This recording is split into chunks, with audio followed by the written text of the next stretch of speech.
Hello there, I'm Anchorpete, and welcome to another review of LISEY'S story. We are up to episode number 4 now at this point. This episode was called Jim Dandy, which, as we know, there's Jim Dandy to the rescue.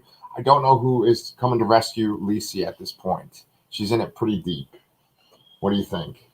Well, she spent half the episode asking Scott for help. You think he's going to come help her? Yeah, I think that's why it's called Jim Dandy to the rescue. I mean, it's going to be Scott to the rescue, I think, for LISEY, because she rescued him twice, as she mentions in the episode. Yeah. Well, we do know that he has like this healing ability, and they elaborate on that a little bit in this episode. But I mean, shouldn't we start with how the episode opened? Yeah. It was with a bang. Yeah. Well, so for this show, right? It's kind of gone back and forth where it's been kind of a slow burn. I've seen some reviews where people say that it, just kind of takes like a really long time to get anywhere. But like Shari said, this episode does kind of start with a bang, where we were kind of shocked with the brutality and the suddenness of the brutality. Yeah, I kind of thought they would have some suspense leading up to them. Episode 3 ended with us knowing she was approaching, I think it's a barn on their property, and that, the stalker, what's his name? Jim Dooley. Jim Dooley was waiting for her in the barn. Or not, I didn't even know if he was waiting for her. I don't know. I didn't know if he was going to hide, but he was definitely in the barn watching her. And this episode made it pretty clear. They got right to it. He was going to attack her. Yeah, he does. He does right in the very beginning, right before the credits roll, and then all of a sudden he has a plastic bag over her face, and she's suffocating. And we're jumping right to spoilers, by the way. But if you guys watch our shows, you should know that all of these discussions are always spoiler filled. So if you haven't seen this episode yet, go watch it on Apple TV. And also, and apologies if you haven't. No, just I think anyone who watches this at this point knows we're going to talk about the episode. Yeah. So So it's pretty brutal, and I was actually wondering how they filmed that sequence with Julianne Moore, because it's a close-up shot of her face with a plastic bag over her face, and obviously there's like suction because that's the only way you can get that effect. So I was wondering if maybe like he didn't put a bag over her at all, and that was like computer animated, because I was wondering how they did that. I don't know. I don't think it's weird. You think about that? I haven't thought about that at all. Yeah. Sometimes, like when people are like almost drowning in a movie or something like that, it's like, how do they do that? Obviously a person can't. Sounds like you have an interest in filmmaking. One person might say that. Okay. So anyway, he gets her right away, and she's his captive. And we were just shocked once Dane DeHaan or Jim Dooley basically just starts punching LISEY in the face. Yeah, I think he treated her to some yo-yo action first. Yeah. Which was pretty sinister, like ridiculous, but sinister. I mean, you knew he was going to do something bad to her because he had her tied up and because he's batshit crazy. And we see that because he puts on some like happy little tune. I'm not sure what that song was. We could look that up. But then he gets out his yo-yo, which he is copying a character from one of her husband's books, Empty Devils, I believe. Someone carries a yo-yo in the book. And he said it was a promotional item, and he learned all these tricks, and he starts doing a walk the dog. And do you remember the other one? It went to sleep. Yeah, it went to sleep. He didn't do that cradle one. No. I've always seen the cradle one. He didn't do that. But it was chilling because the whole time he's talking about these things, something bad is coming. Yeah. Well, that's the thing with that character, right? Is that he is very deadpan and kind of simple seeming, but also extremely menacing and brutal. I don't think we've seen him like physically hurt someone yet, but he's always been kind of threatening. And then he did kill a crow in the previous episode. Right. So you knew he is capable of violence, and we've seen a little bit of his like sort of moshing that he does, his head banging. What happened in this episode? His dancing. He did that in the previous episode too. She did see a video too where he attacked the professor with a pie. Oh yeah, Pie of Death. Yeah, you wanted to mention that last time. Yeah, too. I really liked that scene. Yeah, it was kind of comical, and Julianne Moore, LISEY'S like laughs when she sees the that's video. Right. So we know. I mean, I don't think does anyone have any question that he was going to be the villain, kind of, and that he was going to be violent. I didn't really. I'm not surprised by that. I'm just surprised by what they showed, and I mean, I guess it was pretty good because I was upset. I mean, the sounds she was making, the Oh. sounds of the cutting and the punching. Mm. I mean, I felt like from what the sounds and like, I felt like she should be dead. Yeah. And they were smart to not show every little thing because it would have been horrific. And it was horrific enough as it was. And then he gets out a goddamn pizza cutter. Yeah. Yeah, one of our viewers warned us of that. They mentioned a pizza cutter. But then didn't you say that it was a can opener in the book? That's what the viewer said. The viewer said it was a can opener. Which sounds even worse because that's a little blade. Yeah, yeah. I mean, the thing is, like you said, Shari, it wasn't a shock that he was violent. But I guess this is episode 4 out of, I think, potentially 10. And so for this level of violence, I think that maybe we're thinking this might be like a second to last episode or last episode. And it's interesting because there have been parallels between Jim Dooley and Annie Wilkes. Mm-hmm. And this episode definitely felt like a bit of misery there, where, you're just at the mercy of this abusive, obsessive fan. Right, so there's shades of misery there, that's for sure. Yeah, he feels like he has some sort of right to, what's his name, Scott Landon's work. Right. Just like Annie felt like she had a right to Paul Sheldon's work. Like they feel like they're such big fans, they should get some say-so. They should get some sort of like first reading of the work. And, of course, it's unfounded. At least he goes so far in this episode as to call him a thief. Thief, yeah. That's when he starts punching her. Yeah, I think he headbutted her when she said Oh, thief, yeah, that's right? what he did. Yeah. I mean, he did all kinds of horrible things to her. Like I said, I'm surprised she's not dead. So I don't know if I'm really buying that sort of violence done to her and her getting up and walking the way she does after he leaves. Right. I'm really glad that you brought that up because the editing and, just the shots themselves definitely made it seem like it was far more brutal, like you were saying.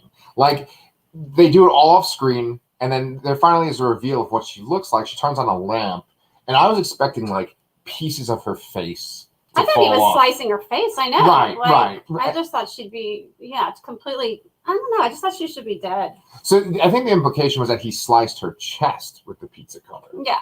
And so, she said this pointer... She flashed back to this line that Clive Owen, Scott Landon says of Landons are fast healers.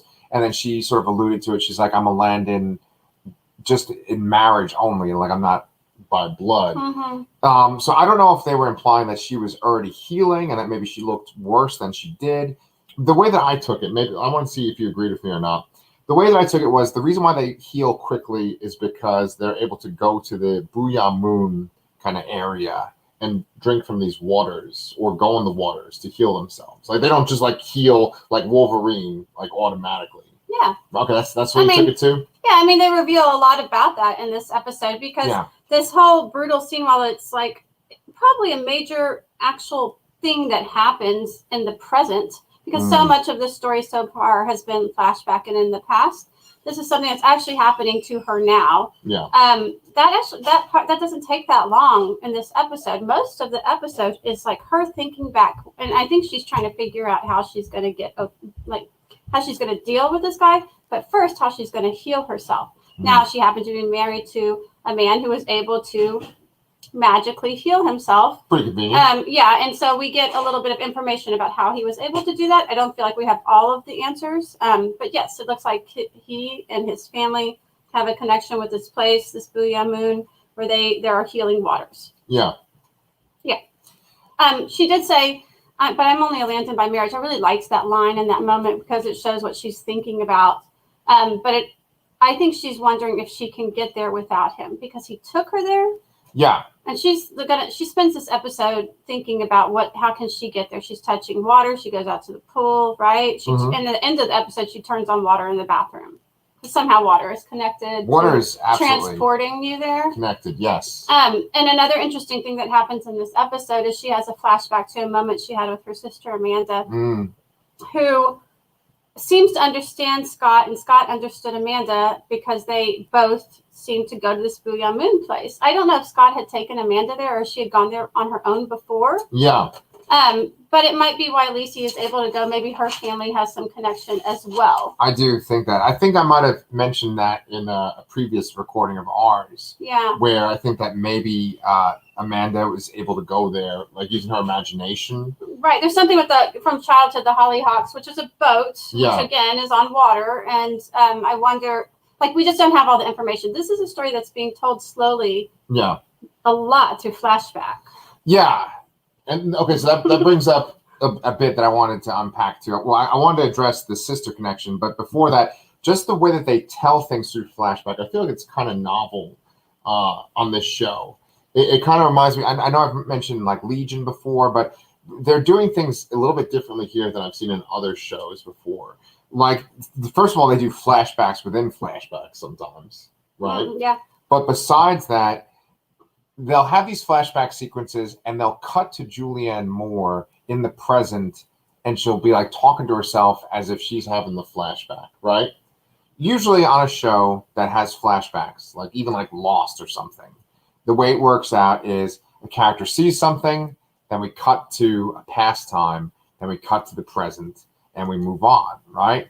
Well, this, it's like you're literally just like, it's like stream of consciousness. You're going through her thoughts. You know, she's sitting by the pool thinking, and it cuts to her thinking as if, oh yeah, I'm watching this flashback too. You know, it's a much more active take on a flashback than what we normally see in TV shows. Do you like it? It's a little jarring sometimes because I think we're so used to seeing these things be a certain way. But I do like it because I like any kind of technique that a filmmaker can use to show a person's thought process. That's real intriguing to me. Okay. See, I'm not loving it. It feels like I'm in the middle of reading the book and it's helping me understand what's going on. I don't know if I would understand what's going on if I wasn't reading the book. Yes. I'm really glad you brought that up too, because I was thinking last night, I was like, would I like this? Because you have read far more than I have at this point. I've only kind of begun the book. Of this book, yeah. Yes. Yeah. And so I think because I like Stephen King so much and because I got a little taste of the book, I think it's making me like the show more. Whereas if this didn't have the Stephen King name attached to it, and if I hadn't read a little bit of the book, I'd probably be like, what's up with this? Yeah, I'm not feeling like this isn't to me as good as Mare of Easttown, but I am intrigued and there's some things I like, some things I don't like. I don't really love the fantasy world so far. Yeah.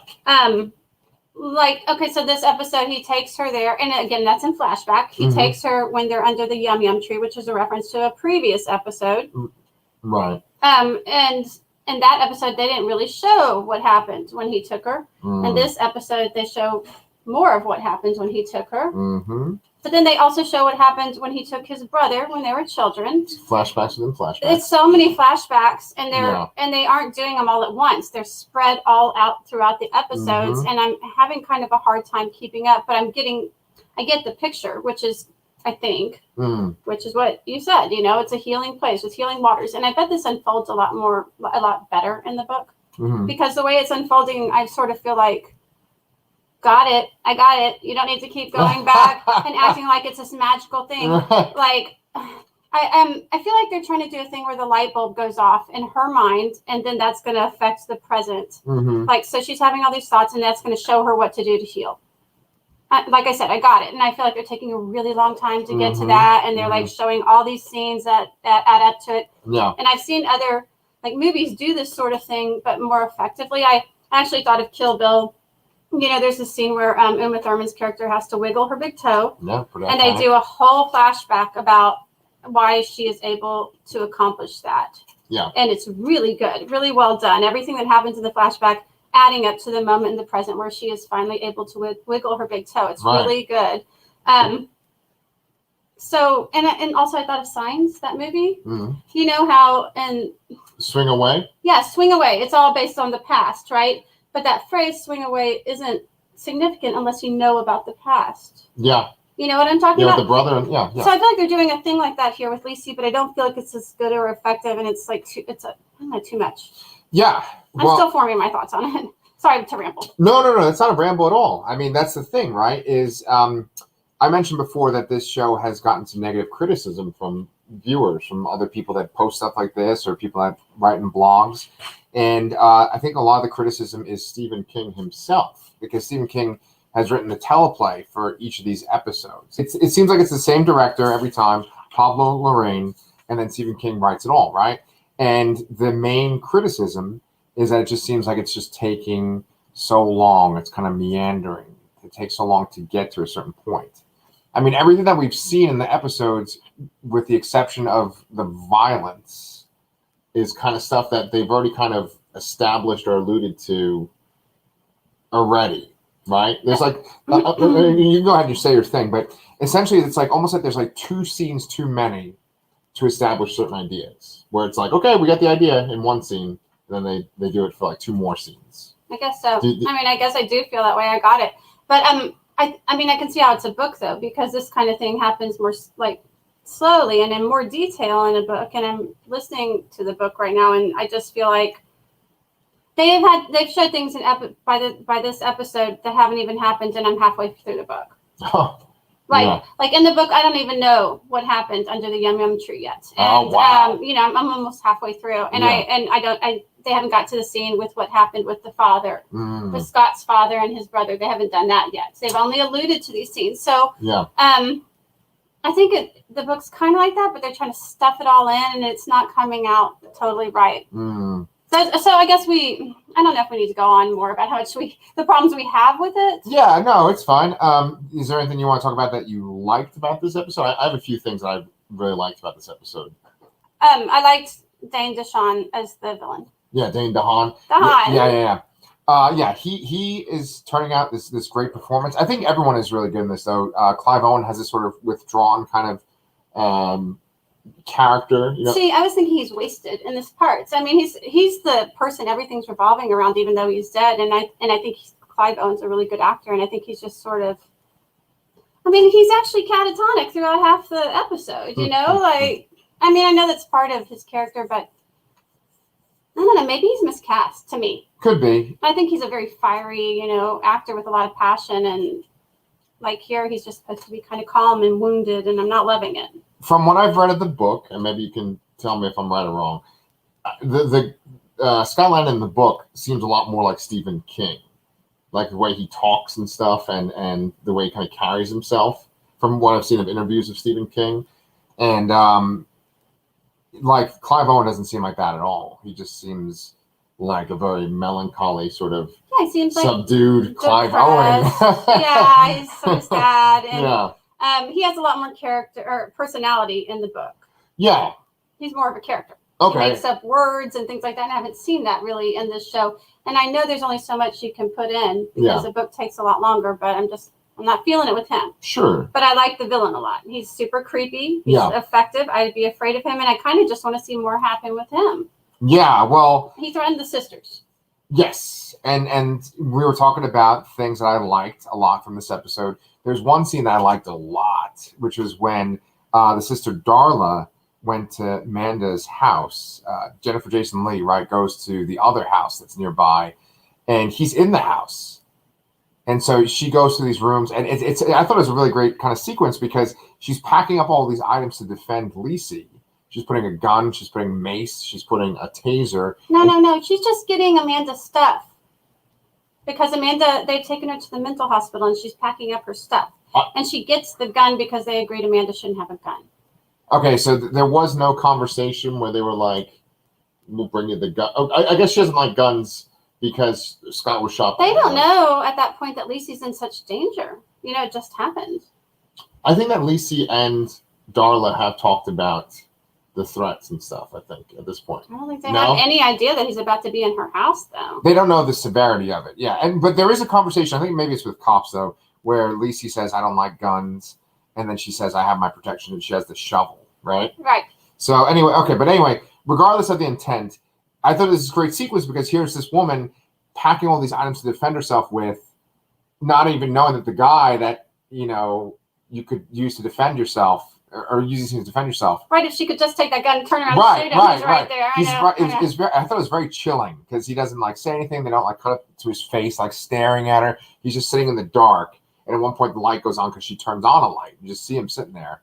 I really like that scene. Yeah, after he went in and ate like a happy sandwich out of the fridge. Yeah, he moved all those Oreos around too that were in the sister's cupboard. Yeah. Was there anything else that you liked? I don't have anything at the moment that I can think of. That sounds. Do you have anything? I do. Go ahead. So I brought up this point earlier in this discussion about how, because I love Stephen King so much and I love his world and the way that he thinks, it makes everything seem much more interesting to me. Like, it makes the fantasy world of Booyah Moon seem more interesting. Whereas if he wasn't connected to it, I don't know if I'd be as impressed with it. And there's this sort of weird kind of mythology. They mention people being anchors or doubles, and I always like call myself Anchorpete, and I'm like, right? Yeah, they allude to Lisey being his anchor, the person, I guess, in the real world who pulls them back from their fantasy world. I really like the explanation Amanda gives Lisey, which is that she says sometimes the real world's too much. It's too much shit, and I want to revert to like childhood or a time when things weren't so complicated. And that's when she goes to the person in the present. It looks like a catatonic state, but she's really in her mind going somewhere else that's safe and okay. Although, my question is, if it's supposed to be safe in a refuge, why is this long boy running around? Yeah. Like, it doesn't seem so safe and cool, like wonderful. I kind of had a little theory on that too. Okay.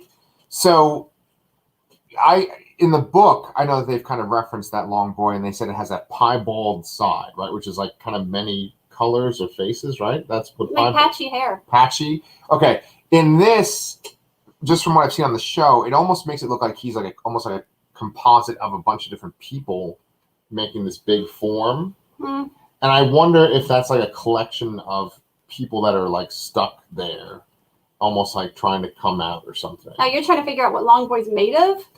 Well, like, it made a lot of noises. You definitely heard it more this episode, and it sounded like a cacophony of a bunch of different voices at once. Right? I thought it was very chilling. That actually bothered me a lot. It did not bother me. I don't like monsters. See, Pete and I like often we like a lot of the same things, but then we'll have totally different thoughts. And I hope that's adding to it, because I'm sure there's some people who relate to what you see and say, and some people relate to what I see and say. And I didn't think about that at all. And that doesn't mean you shouldn't. I don't know what to say. I didn't think about that. Well, I wondered if you thought about me when you're watching the show, because like when Amanda is having that conversation you mentioned, she talked about that she gets withdrawn when she's scared, right? And you were kind of just talking about this now too, where she kind of withdraws to maybe her memories or like kind of a fantasy place. And I myself quite often like kind of go off in my head and have my own like fantasy stories that I make up and stuff. And I have thought about you with this, yes. Yeah. So I was thinking, and just one last. Which would make me your anchor? I definitely think you are. My name's Anchorpete, but whatever. It should be Anchor Shari. Anchor Shari. But what I was gonna say was there is also this kind of implication, and Stephen King's son, Joe Hill, has a lot of this in his writing too, which is almost like the idea of like creative people, weird people. It's almost like they have magical powers, right? Like that they have access to like another world or another dimension because of like their imagination. And that, I feel like that's a big part of this. And maybe that's why I like this a lot more than maybe other people would. Yeah, maybe. Yeah, because I'm not loving the fantasy world part. Yeah. I'm kind of like, let's see what's going to happen with Lisey, and what is she going to do about the stalker, and what is she going to do about her sister? And maybe it's because I'm more of a realist, and that's what I want to focus on, sort of. I do like the idea that there's this like kind of magical thing, and I'm actually really excited. Here's what I'm looking forward to. I'm looking forward to her finding some way to heal herself. How she's going to get there, right? Mm-hmm. I'm not even that interested in how she's going to get to Booyah Moon. I'm interested in her healing, and then Dane DeHaan, seeing her all healed the next time he comes to see her, and how he's going to handle that. Yeah, see, but this is what happened to your face. No, I want him to be like, oh shit, I messed with the wrong person. These people are like wizards or something. He'll say some kind of quirky thing. Of course he will. Something that we couldn't even. But that'll translate that. Yeah, I kind of want to see him shocked and afraid, and I have a feeling that's where this is going, because with such a like brutal, important scene at the very beginning of episode 4, which I would think would be more of a climax scene where she's getting kidnapped and gets out of the situation, and bam, ends a movie. Cool. That's not what's happening. So there's got to be a lot more to come, and I think it's going to be how she heals herself and comes back to fight him with some sort of powers that he's not even aware of, you know. And I'm not sure why he's such a misogynist. I don't know if we're going to get backstory on him. He really doesn't like women. That's ironic that you say that, because there was a little bit of a backstory kind of revealed, because he said that he read this one passage that Scott wrote about a father, or like he quoted a passage, a father and a son, because he said that like his favorite book was not the one that she thought. She thought it was one book, but it was a different one. Right, it was Coaster's daughter. Right, and it's because like the son of a bitch father is never coming back, right? Something that the father didn't appreciate. Something about a father. I know. There's mention of a father. It doesn't explain why he's a misogynist, though. I mean, he likes this line. He talks about this line where a son leaves his father, and he says, because you never learns the weight or responsibility value, of love, the duty of love. Yeah. Again, that's my favorite Chicago song. Was that Peter Cetera? It's Glory of Love. We're also watching Cobra Kai on the side, so and Ted Lasso. We get some of our references mixed up. Yeah. Side note. That's another thing. That's another reason to get Apple TV is Ted Lasso. There you go. Ted Lasso is really wonderful. Yeah, hell yeah. You were so sidetracked. Go ahead, tell me. Okay. Duty of love. Duty of love. Happy Father's Day. No, you're the one who brought that up. You tell me. I'm wondering why he's a misogynist and hates women. I don't think we've got info on that. I don't think this information about Coaster's daughter and Duty of Love really tells me that. But it does tell us something about him. You know, he got tears in his eyes. It really affected him and meant a lot to him. A character like this, I kind of get them, because I'm a reader, and like I will get sucked into a book, and I have favorite authors, and I'm not a person who gets starstruck by a movie star. You know, like put Julia Roberts next to me, and I'll be like, hey, you're a normal person. But like if you put certain writers around me, that's who I would probably like fall over in awe about. So I kind of understand this. You know, I wouldn't go kidnap their widow and mutilate them, of course. I think that John Dooley or Jim Dooley, whatever, in this show or it's book, similar to the name Jim Dandy. Jim Dandy, yeah. I think that I've said this before, that he's sort of like a composite of probably a bunch of people that King has encountered, probably weirdos, and there probably is a misogynistic quality that's been present in all of them. They kind of remind me of there's a type of man that a lot of times there's these shooters, right? There's a word like, because they don't incel, right, involuntary celibate, and then they have this misogynistic quality to them because I think because of their life, right? And so that's what he reminds me of. He's like that type.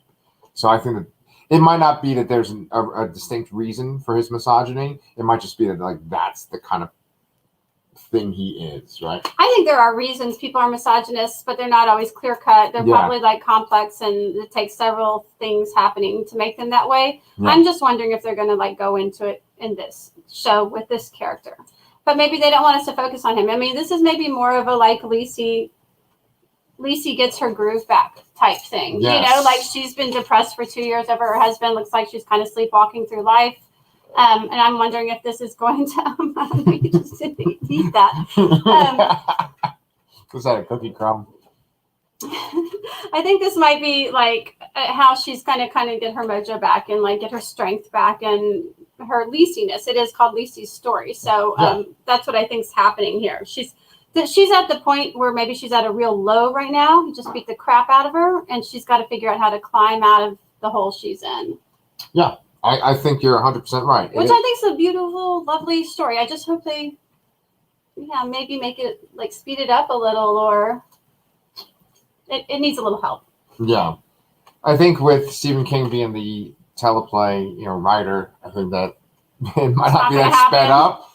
But let's try to enjoy the parts we do like. There you go. Look at that. Sherry's trying to wrap it up a nice little neat bow. Well, thank you so much, guys. We will be here on Friday night as normal. This week, and just make sure to check out our reviews. This is the Anchorpete channel. You like and subscribe. There's also the LISEY'S channel where I review horror things with my friend Danny. We're doing the Conjuring movies for the month of June, Conjuring Juniverse. And then, of course, I review Marvel things with my friend Brian. Tomorrow night, Wednesday night, we're doing